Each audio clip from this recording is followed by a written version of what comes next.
আপনি বলেন সাল্লাল্লাহু আলাইহি ওয়াসাল্লাম, ইন কুনতুম তুহিব্বুনাল্লাহ, আপনি আপনার উম্মতদেরকে বলে দেন যে তোমরা কি আল্লাহর ভালোবাসা চাও? তো আল্লাহ তাআলা বলেন যে যদি ভালোবাসা চায় তাহলে আপনি বলেন যে তারা যেন আপনাকে অনুসরণ করে। তো আপনি আপনার ভাষায় বলবেন যে ফাত্তাবিউনি, তোমরা আমাকে অনুসরণ করো। তো লাভ কি হবে? যদি আপনার উম্মত, আপনার কওম যদি আপনাকে অনুসরণ করে, লাভ কি হবে? তো আল্লাহ তাআলা পরের অংশে বলে দিয়েছেন ইউহিব্বুকুমুল্লাহ, স্বয়ং আল্লাহ তোমাদেরকে ভালোবাসবে। সুবহানাল্লাহ। আল্লাহ তাআলা বলেন শুধু আমি তোমাদেরকে ভালোই বাসবো না, আমি তোমাদেরকে শুধু ভালোই বাসবো না, ইউহিব্বুকুমুল্লাহ, তোমাদেরকে ভালো তো বাসবই, ওয়া ইয়াগফির লাকুম যুনুবাকুম, আমি আল্লাহ তোমাদের হাজার হাজার অপরাধগুলোকে ক্ষমা করে দেব।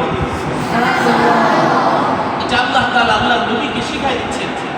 আয়াতে কারিমা জিবরাইল আমিনের মাধ্যমে আয়াতে কারিমা নাযিল করে আল্লাহ তাআলা আল্লাহর নবীকে শিখাই দিয়েছেন যে আপনি আপনার কওমদেরকে জানায় দেন, আপনার উম্মতকে জানায় দেন, যদি তারা আমার ভালোবাসা পেতে চায় তারা যেন এই কাজগুলো করে।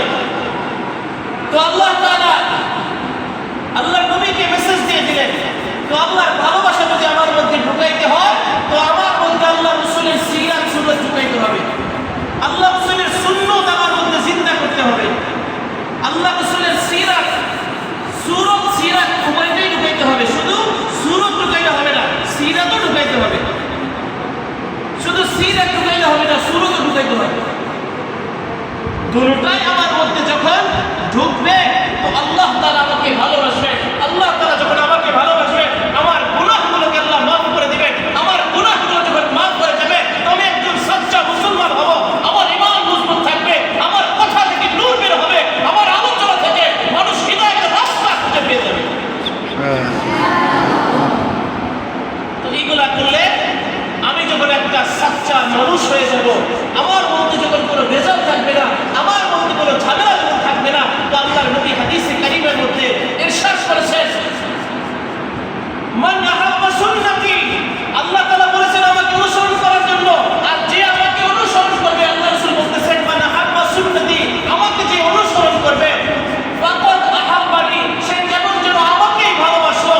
আর মান আহাব্বানি, আর যে ব্যক্তি আমাকে ভালোবাসবে, আমি আল্লাহর নবীকে স্বীকার করে আমার নবীর ভালোবাসা যার মধ্যে লালন করবে, ফাকাদ আহাব্বানি কানা মাই ফিল জান্নাহ, সে আমার সাথে জান্নাতের মধ্যে থাকবে। সুবহানাল্লাহ। আল্লাহ রাসূলের সাথে একসাথে জান্নাতের মধ্যে থাকার কথা আল্লাহ রাসূল হাদিসের মধ্যে বলে দিয়েছেন। শর্ত কি? যে আল্লাহ রাসূলের অনুসরণ আমার মধ্যে